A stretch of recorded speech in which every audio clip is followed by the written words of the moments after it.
Bismillah, assalamualaikum warahmatullahi wabarakatuh. Alhamdulillah, nahmaduhu wa nasta'inuhu wa nastaghfiruh wa na'udzu billahi min syururi anfusina wa min sayyiati a'malina, may yahdihillahu fala mudilla lahu wa man yudlil falan tajida lahu waliyyan mursyida. Wa asyhadu an la ilaha illallah wahdahu la syarikalah wa asyhadu anna Muhammadan abduhu wa rasuluhu la nabiyya wa la rasula ba'da. Allahumma shalli wa sallim wa barik ala sayyidina Muhammad wa ala alihi wa ashabihi wa man tabi'ahum bi ihsan ila yaumiddin. Faqala Allah ta'ala fi kitabihil karim, a'udzu billahi minasyaitonir rajim. Ya ayyuhalladzina amanu taqullaha haqqa tuqatih wa la tamutunna illa wa antum muslimun. Wa qala ya ayyuhalladzina amanu taqullaha wa qulu qawlan sadida yuslih lakum a'malakum wa yaghfir lakum dzunubakum wa may yuti'illaha wa rasulahu faqad faza fawzan 'azima. Wa qala ya ayyuhan nasu taqu rabbakumul ladzi khalaqakum min nafsin wahidah wa khalaqa minha zawjaha wa batha minhuma rijalan katsiran wa nisaa'a wattaqullaha alladzi tasaaluna bihi wal arham innallaha kana 'alaikum raqiba. Amma ba'du, fa inna asdaqal hadits kitabullah wa khairal hadi hadi Muhammadin sallallahu alaihi wasallam wa syarrul umur muhdatsatuha wa kullu muhdatsatin bid'ah wa kullu bid'atin dhalalah wa kullu dhalalatin finnar. Bapak Ibu muslimin muslimat rahimakumullah, alhamdulillah kita panjatkan puji dan syukur kehadirat Allah atas limpahan nikmat dan karunia-Nya. Mudah-mudahan kita diberi kemampuan untuk bisa mensyukurinya dalam rangka menjadikan nikmat tersebut sebagai fasilitas untuk mengkualitaskan rukuk dan sujud kita kepada Allah, untuk mengkualitaskan ketaatan kita kepada Allah Subhanahu wa Ta'ala. Yang kedua kalinya, marilah kita perbanyak bersalawat kepada Nabi kita Muhammad Sallallahu Alaihi Wasallam. Allah dan para malaikatnya senantiasa bersalawat kepada Nabi-Nya, dan hendaklah kita juga memperbanyak untuk bersalawat kepada Nabi kita. Bapak Ibu yang dimuliakan Allah Subhanahu wa Ta'ala, manusia tidak pernah jemu memohon kebaikan kepada Allah Subhanahu wa Ta'ala, dan jika mereka ditimpa malapetaka, maka mereka kemudian menjadi putus asa, hilang harapannya di hadapan Allah Subhanahu wa Ta'ala. Dan jika Allah Subhanahu wa Ta'ala merasakan kepadanya satu nikmat di dalam kehidupannya, sesudah dia ditimpa kesusahan, maka pastilah dia akan mengatakan, ini adalah hakku dan aku tidak yakin bahwa hari kiamat itu akan datang. Bapak Ibu yang dimuliakan Allah Subhanahu wa Ta'ala, terjemah ayat ini mengingatkan kepada kita bahwa mayoritas manusia, kebanyakan manusia lebih mengandalkan ilmu, lebih mengandalkan akal dan ototnya di dalam menyelesaikan atau di dalam menghadapi problematika di dalam kehidupannya. Sehingga jika dia mendapatkan kelonggaran-kelonggaran juga yang muncul di dalam dirinya, bahwa itu hasil jerih payahnya, hasil kesungguhannya, sehingga akhirnya dia menjadi lupa bahwa segala nikmat di dalam kehidupan ini datangnya dari Allah Subhanahu wa Ta'ala. Apa sebab? Karena al-mani wal mun'im huwallah. Karena yang memberikan rezeki ataupun yang menahan rezeki itu adalah Allah Subhanahu wa ta'ala. Laulallah makanan, jika tidak karena Allah, segala sesuatu tidak mungkin terjadi. Kita paham Habibie memiliki kemampuan menguasai teknologi sayap pesawat terbang yang bisa dikatakan tercanggih di dunia. Tapi kadangkala manusia lupa bahwa otak Habibie itu diciptakan oleh Allah Subhanahu wa ta'ala. Laulallah makanan. Kalau bukan karena Allah, segala sesuatu tidak mungkin terjadi. Inilah yang perlu kita sadari ulang, bahwa manusia itu banyak yang lupa kepada Allah Subhanahu wa ta'ala, hingga akhirnya berakibat dia jauh dari Allah Subhanahu wa ta'ala. Dia tidak meminta apapun kepada Allah Subhanahu wa ta'ala karena telah merasa cukup. Tapi jika kemudian dia menghadapi problematika hidup yang dirasa menjepit, menyesakkan dadanya, barulah dia bermunajat kepada Allah Subhanahu wa ta'ala. Maka Bapak Ibu yang dimuliakan Allah, malam ini kita akan mengulang yang kemarin kita sampaikan. Allah Subhanahu wa ta'ala lewat nabinya mengatakan, man lam yas'alillah yaghdab alaih. Barang siapa yang tidak minta kepada Allah, maka Allah akan murka kepadanya. Kalau ini kita balik, meminta kepada Allah itu satu hal yang wajib, harus.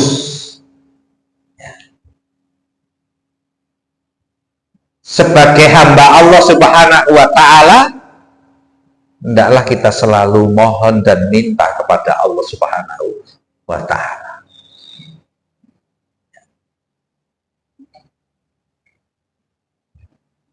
Doa min aqwal asbab lidaf'il makruh wa husulil matlub. Doa itu bagian dari kekuatan, atau doa itu lebih kuat daripada problematika hidup yang kita hadapi, dalam rangka menghindarkan diri kita dari segala sesuatu yang kita tidak suka, atau dalam rangka menghasilkan sesuatu yang kita inginkan. Doa itu jelas dua ini.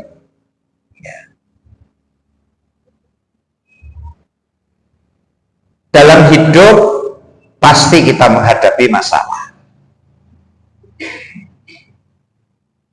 dan semua masalah diberi solusi oleh Allah Subhanahu wa ta'ala. Jika masalah itu terasa sulit kita mencari penyelesaiannya, kita sebagai seorang muslim diajarkan oleh Allah dan Rasul-Nya agar merubah takdir yang telah datang dalam kehidupan kita dengan memohon kepada Sang Pengubah takdir. Itulah doa.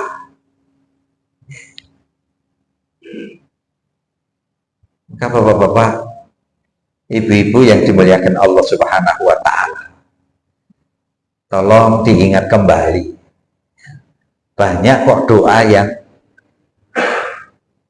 akal kita susah untuk bisa menerima, tapi itu terjadi di dalam kehidupan. Usia tua renta, ditambah istri mandul, bisa kok punya anak. Bisa punya anak. Yang ngapunten Ibu sekalian, kisah Nabi Zakaria itu dongeng napa sejarah hidup manusia? Sejarah. Ya, kenapa saya menggunakan bahasa ini terus? Itu fakta masalahnya. Ya, secara arkeolog bisa dicek.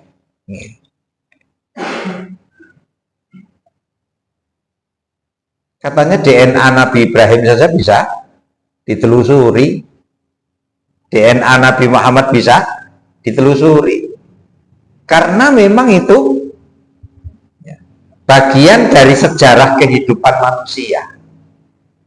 Begitu pula doa.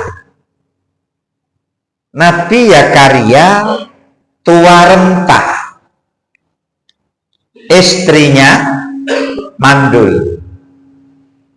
Ketika dia munajat kepada Allah Subhanahu wa Ta'ala sambil mengeluh bahwa ini wahanal azmu minni wasta'alar ra'su saibah. Itulah keluhan Nabi Zakaria di hadapan Allah Subhanahu wa Ta'ala. Dia laporan dulu, ya Allah, ya Tuhanku, tulang-tulangku sudah lemah, tulang-tulangku sudah lemah, di kepalaku sudah keminclong, ista'ala, keminclong saiban, uban. Itulah kata Nabi Zakaria. Walam akum bidu'ai karabbi sakiyah. Dan saya belum pernah kecewa dalam berdoa kepadamu. Senantiasa dikabulkan oleh Allah Subhanahu wa Ta'ala. Tapi ketika dia berdoa meminta kepada Allah Subhanahu wa Ta'ala untuk diberi anak, fahabli min ladunka dzurriyyatan thayyibah, surat Ali Imran. Kalau di surat Maryam ini dia mengatakan dengan kalimat wa kanat imraati akhir, setelah itu barulah dia mengatakan fahabli min ladunka waliyah, maka limpahkanlah, karuniakanlah kepadaku dari sisimu ya, wali, teman, pendamping, anak maksudnya. Di Ali Imran bahasanya bahasa gumun. Nabi Zakaria mengatakan kepada Allah Subhanahu wa Ta'ala, qala rabbi, dia berkata, ya Allah, ya Tuhanku, anna yakunu li gulam, bagaimana aku bisa punya anak, waqad balaghaniyal kibah, sedangkan aku sudah tua ngekek. Saya sudah tua renta. Wamro'ati akhir, sedangkan istriku mandul. Ternyata jawaban Allah Subhanahu wa Ta'ala, qala kadzalikallah yaf'alu ma yasha. Demikianlah Allah Subhanahu wa Ta'ala melakukan sesuatu yang Dia kehendaki. Maka bapak-bapak, ibu-ibu yang dimuliakan Allah, saya mengulang yang sudah kita sampaikan bulan lalu. Allah itu ngiming-imingi janjeni kula panjenengan sami. Ud'uni astajib lakum. Nek ngangge basa kula nggih. Donga mesti tak kabulke. Artinya tidak ada doa yang tidak kabul. Tidak ada doa yang tidak kabul. Semua doa pasti dikabulkan oleh Allah Subhanahu wa Ta'ala. Uda'ullah wa antum muqinuna bil ijabah. Mintalah kepada Allah sedangkan kondisi hatimu yakin kalau doamu diijabah. Wa'lamu annallaha la yaqbalu du'aan min qalbin ghafilin lahi. Ketahuilah, kata Nabi, sesungguhnya Allah tidak akan menerima doa dari seseorang yang hatinya lengah lalai.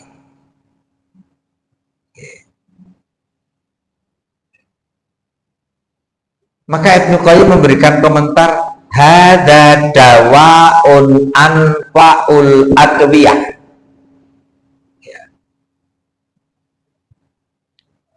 Doa yang berangkat dari keyakinan bahwa pasti dikabulkan oleh Allah itu ibarat obat yang paling mujarab, dan faktanya seperti itu, Pak.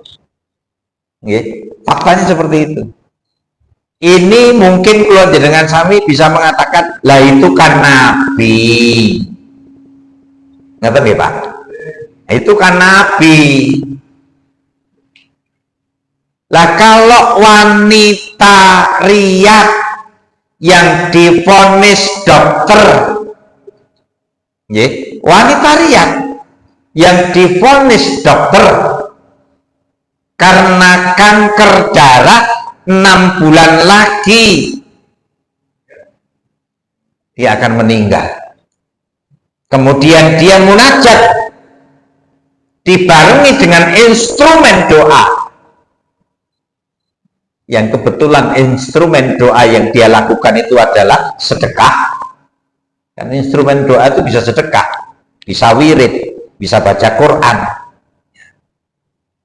Ketika dia berdoa kepada Allah Subhanahu wa Ta'ala, maka dia barengi dengan sedekah, yaitu membebaskan, memulangkan pembantunya yang ternyata dia datang ke Riyadh meninggalkan anak usia 2 bulan, berarti masih bayi merah. Lalu dia keluarkan seluruh gaji kontrak 2 tahun sambil membelikan tiket pesawat untuk balik ke kampungnya dan memberi nomor telepon. Berarti kan orang sekarang, Pak. Telepon, no? Memberi nomor telepon. Kalau pengen kerja lagi dengan beliaunya, suruh telepon dan nanti akan dijemput. Diterima lagi untuk bekerja dengan wanita yang divonis dokter kanker darahnya akan merenggut nyawanya maksimal setelah 6 bulan. Dengan sedekah dan doa itulah ternyata setelah dia kelet, kankernya hilang. Dia mendapatkan kesembuhan dari Allah Subhanahu wa Ta'ala. Hingga ketika dia ditanya oleh dokter, obat apa yang kamu minum? Resep apa yang kamu pakai? Maka dia membaca hadis Nabi, dawu mardakum bisadaqah. Obatilah orang sakitmu dengan sedekah. Artinya tidak mungkin dia hanya bersedekah. Dia bersedekah yang dibarengi dengan permohonan kepada Allah Subhanahu wa Ta'ala agar dengan sedekahnya itu menjadi perantara datangnya obat dari Allah Subhanahu wa Ta'ala atau datangnya kesembuhan dari penyakit yang dia alami. Kalau kita baca di keajaiban istighfar, Abu Yusuf dari Pakistan, yang ketika di Makkah dia mendengar ceramah seorang syekh yang bercerita tentang keajaiban istighfar, lalu dia mengajak istrinya setelah pulang ke Pakistan untuk memperbanyak istighfar. Artinya dia bermunajat kepada Allah Subhanahu wa Ta'ala, dia berdoa kepada Allah Subhanahu wa Ta'ala, yang ternyata dengan doa yang dia lazimi itu ya, menjadi sebab Allah mengabulkan doanya dengan hamilnya istrinya yang sudah divonis mandul. Itu doa Bapak Ibu sekalian. Lah monggo kita kembalikan pada diri kita sekarang. Kok kita hidup ini sulit banget rasanya. Kudune gampang Pak, harusnya mudah, karena udah nih astajib laku jaluk tak wenehi. Lah jaluk niku napa? Mesti kan loro niku Pak, kalih nggih. Kita akan minta kepada Allah agar semua yang kita tidak suka itu hilang, dan kita akan minta kepada Allah Subhanahu wa Ta'ala yang kita inginkan dikabulkan. Mesti itu yang akan kita minta. Sementara Allah janji, Allah janji iya, saya kabulkan. Maka mohon maaf saya ulangi lagi, kalau kita menginginkan agar doa kita ini bisa merantasi problem-problem atau kesulitan-kesulitan di dalam kehidupan kita, atau hal-hal yang sedang kita minta kepada Allah Subhanahu wa Ta'ala, ya doa kita harus lebih kuat dari problem yang kita hadapi. Kalau problem kita sekeras daging kambing, maka kekuatan doa kita mungkin cukup hanya sekeras pisau dapur. Bisa dapur untuk ngiris daging saja Pak? Bisa, insya Allah bisa. Kalau problem kita ini sekeras daging kambing, maka kekuatan doa kita mungkin cukup sekeras pisau dapur. Tapi kalau problematika hidup kita ini sekeras balung, kemudian kekuatan doa kita ini sekeras pisau dapur, merantasi bener, merantasi bener, enggak Pak. Lah supaya merantasi pripun? Harus sekeras petel, gobang, golok, arit, gitu Pak. Ya harus sekeras itu. Monggo kula jenengan sami sering-sering ya Allah, ya Allah, ya Allah, ya Allah, setahun, 2 tahun, 3 tahun lah kabul. Lah ngoten Pak. Nggih. Monggo Nabi pun ngimut nih kula panjenengan sami, jangan seperti itu berdoa. Itu malah doa yang mendatangkan murka Allah. Nggih. Kita hamba Allah, tapi kita memaksa Allah untuk mengabulkan apa yang kita inginkan sesuai dengan keinginan kita. Maka saya ulang-ulang, Nabi kita saja banyak kok doanya yang dikabulkan oleh Allah, sementara beliau sudah meninggal dunia. Lah apalagi kita. Maka jangan dikte Allah Subhanahu wa Ta'ala. La yazalu, la yazalu, akan senantiasa yustajabu lil abdi, akan dikabulkan oleh Allah Subhanahu wa Ta'ala doa hambanya.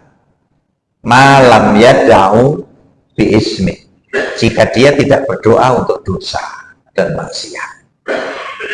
Sampun nih kalau benar. Napa contohnya? Dulu contohnya apa, Pak? Kayak mutan. Lawan donga margo koncone pun kecekel kabeh li korupsi, ya Allah muga-muga kula slamet ra kecekel. Nah, itu doa untuk maksiat namanya. Ya, ben ra kecekel li korupsi, ini doa untuk maksiat. Ya. Kudune dongane boten ngoten, ya Allah muga-muga kula nggih ndang kecekel. Mungkin nek punten jero penjara kula tak ndang tobat. Kudune ngoten. Ndak ya, malah kali gemeter nih kok. Muga aku ra kena, ya Allah kula ampun kena, ya Allah. Nah, ini donga dosa niku. Nggih.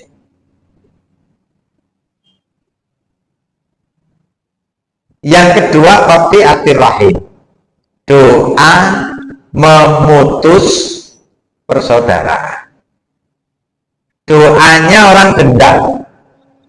Doanya orang yang tipis rasa maafnya kepada saudaranya yang bersalah, hingga terucaplah, ya Allah mugi-mugi kula mboten ketemu wong niku. Ndonga ning kok dendam anyar. Napa melih, ya Allah mugi-mugi kula iso mateni wong niku. Lah saya niku donga ora kena. Nah, yang banyak jebak kita yang ketiga ini, Bapak sekalian, yaitu malam yastajib. Doa akan senantiasa dikabulkan oleh Allah Subhanahu wa Ta'ala jika orang yang berdoa itu tidak istighfar. Maknanya doa istighfar itu doa yang Allah tidak suka. Kila, sahabat bertanya kepada Nabi, wamal istighfar ya Rasulullah, apa itu istighfar? Qal, Nabi menjawab, yaqul, dia berdoa, dia meminta, dia berkata, dia bermunajat, qad da'autu wa qad da'autu falam ara yustajab. Aku telah berdoa, tapi kelihatannya doaku tidak kabul. Niku donga sing dimurkahi oleh Allah Subhanahu wa Ta'ala, Bapak sekalian. Kan sering-sering kita ketika berdoa niku kemudian ngelukru rumangsa nek ra kabul. Secara tidak langsung kita menuduh Allah ingkar janji, karena Allah mengatakan minta Allah tak kei, ya, minta Allah tak kei. Maka bapak-bapak, ibu-ibu yang dimuliakan Allah Subhanahu wa Ta'ala, mendawamkan doa, melazimi doa, membasahi lisan dengan munajat kepada Allah Subhanahu wa Ta'ala, ya, itu menjadikan Allah akan cinta kepada kita. Semakin sering panjenengan berdoa, itu artinya panjenengan orang yang mesti dekat kepada Allah Subhanahu wa Ta'ala. Doa silahul mukmin. Doa itu senjatanya orang beriman. Jadi doa itu bisa merantasi seperti kasus yang ngapunten. Nek panjenengan gadah istri usia 35 tahun atau 40 tahun divonis dokter jenengan ra iso ndek anak karena jenengan mabuk. Kita panjenengan berapa? Umpama ndonga niku pisan pindho ping 3 bar niku. Terus dalil, nggih. Dalile napa? Ya wis sabar ditompo nyat iki wis takdire Gusti Allah. Mesti ngoten. Ya. Sedangkan Allah memberikan gambaran-gambaran kepada kita bagaimana hamba-hambanya diberi kemudahan oleh Allah Subhanahu wa Ta'ala karena munajatnya kepada Allah Subhanahu wa Ta'ala. Fanadathul malaikatu wa huwa qa'imun yusalli fil mihrab. Malaikat Allah memanggil Zakaria ketika Zakaria berdiri menjalankan sholat di dalam mihrab. Annallaha yubassiruka bi ghulamin ismuhu Yahya. Bahwasanya Allah Subhanahu wa Ta'ala memberikan kabar gembira kepadamu dengan lahirnya anak yang namanya Yahya.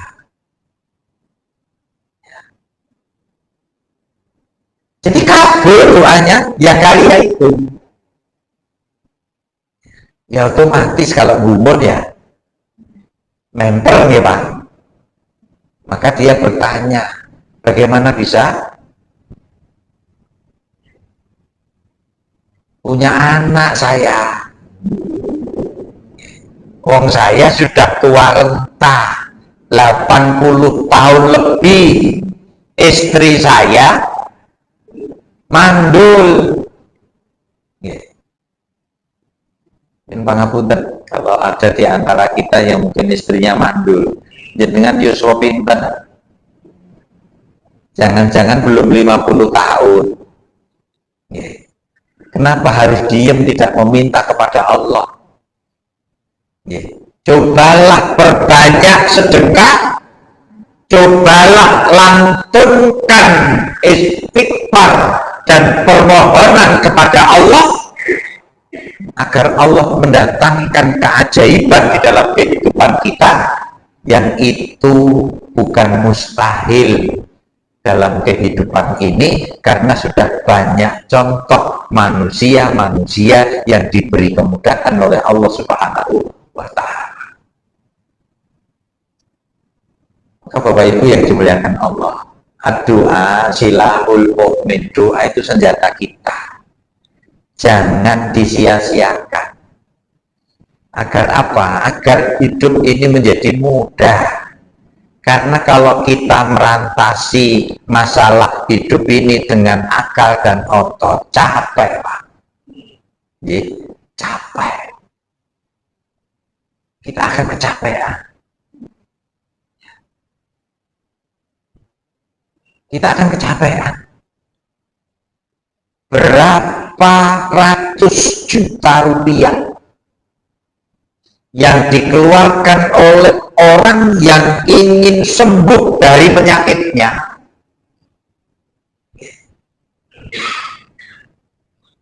Sementara Allah Subhanahu wa Ta'ala mengatakan bahwa huwasabi, dia itulah pemberi kesembuhan. Fa'idha maritu fahuwa yashfi. Apabila aku sakit, dia menyembuhnya. Maka Bapak Ibu yang dimuliakan Allah, kalau diingat-ingat, ketika kita berdoa, bermunajat kepada Allah Subhanahu wa Ta'ala, sebenarnya ada dua perintah Allah Subhanahu wa Ta'ala yang harus melekat bersama doa yang kita lakukan itu. Napa menika? Satu, amarona an-na'mal. Ini kata Syekh Said Awa. Amarona an-na'mal. Ketika kita bermunajat, ketika kita memasrahkan urusan kehidupan kita ini kepada Allah, sesungguhnya Allah memerintahkan kepada kita agar kita tetap berikhtiar, tetap tetap berbuat. Itu yang pertama. Perintah yang kedua bentuknya larangan. Allah na'tamida alal amal. Kita tidak boleh menyandarkan hasilnya kepada amalan yang kita lakukan itu. Sehingga akhirnya kita nanti akan lantunkan doa sebagai bukti bahwa kita menyerahkan urusan kita kepada Allah. Itulah yang harus diingat-ingat. Wa ma ramaita id ramaita walakin Allah rama. Bukanlah kamu yang nembak ketika kamu nembak musuhmu, tapi sesungguhnya Allah lah yang nembak. Allah perintahkan kita untuk berobat amaronaan natadawa. Allah perintahkan kepada kita agar kita berobat ketika kita sakit. Tapi Allah juga melarang kita ala natamida ala dawa. Jangan menyandarkan kesembuhan kepada obat atau dokter. Allah perintahkan kita untuk bekerja. Yang namanya kerja itu kudu maksimal. Harus maksimal. Tapi jangan karena kita maksimal kemudian kita menyandarkan hasilnya kepada kesungguhan kita atau maksimal kita dalam berbuat. Bukan itu.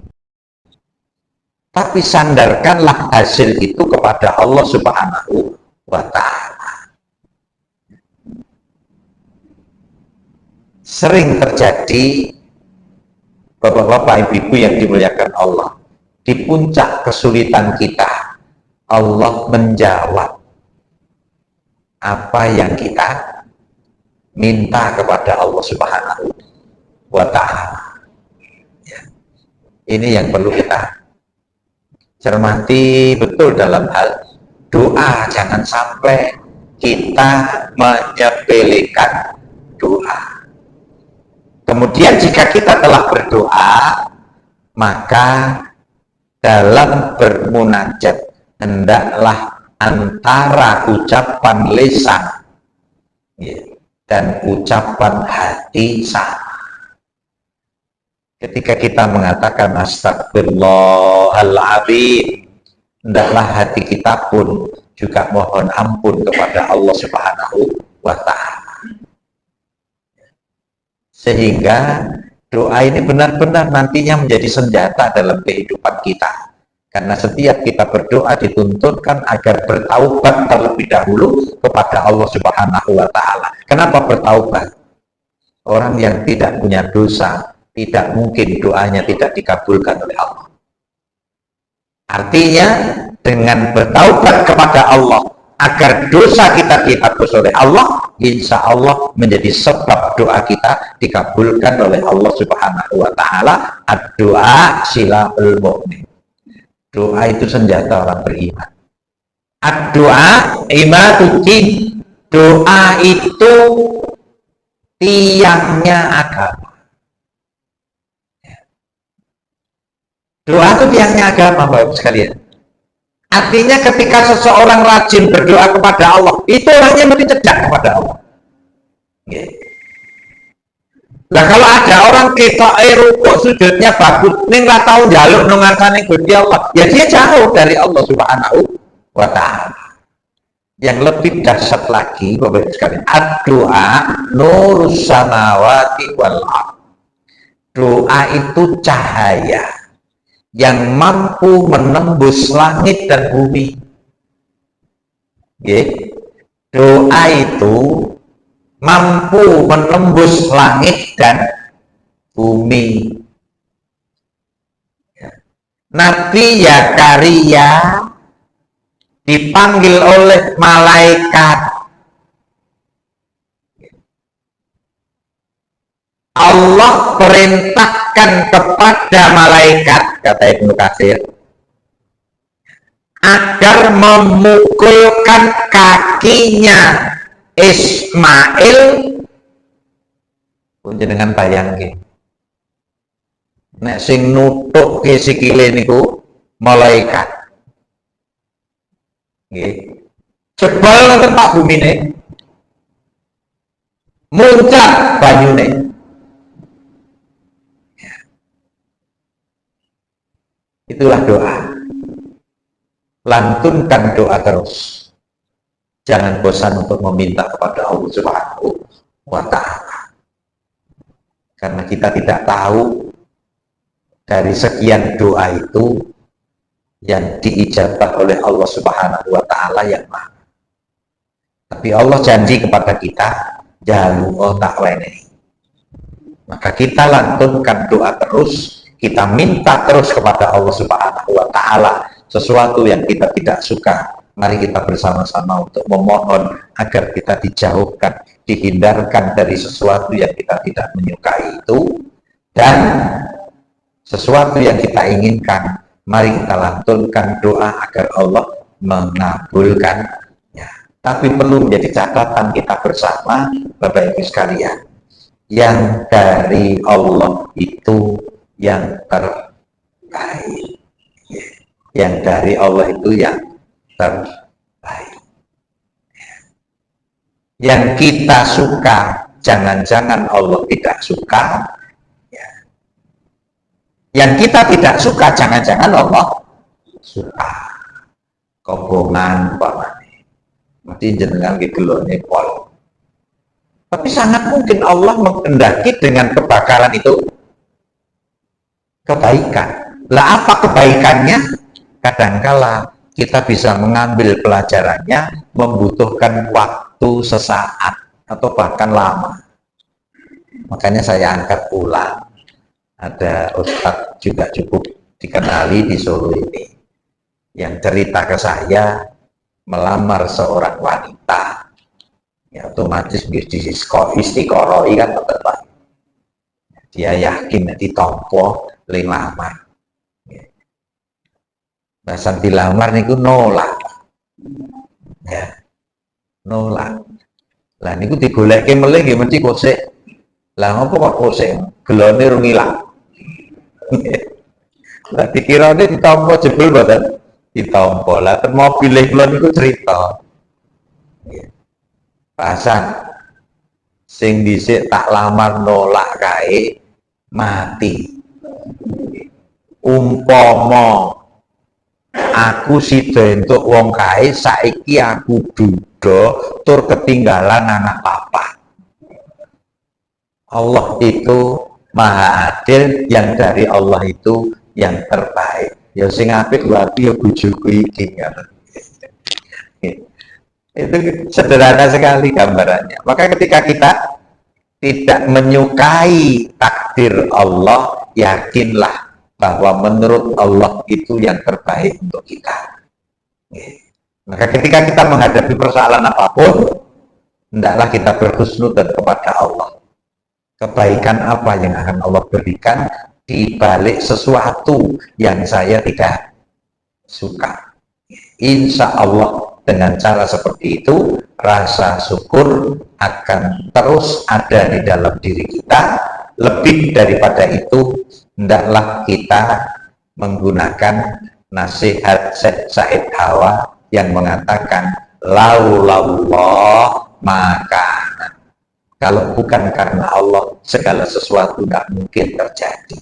Artinya yang terjadi pada kita itu semuanya dari Allah, sehingga kita perlu mengakui bahwa semua yang hari ini Allah berikan kepada kita datangnya dari Allah Subhanahu wa Ta'ala, sehingga kita cukup walaisa lana illa ridho, dan tidak ada sikap yang pantas kita lakukan kecuali hanya satu, yaitu ridho terhadap qada dan qadarnya Allah Subhanahu wa Ta'ala, sehingga pengakuan ini akan menjadikan kita istiqamah di dalam berdoa kepada Allah Subhanahu wa Ta'ala.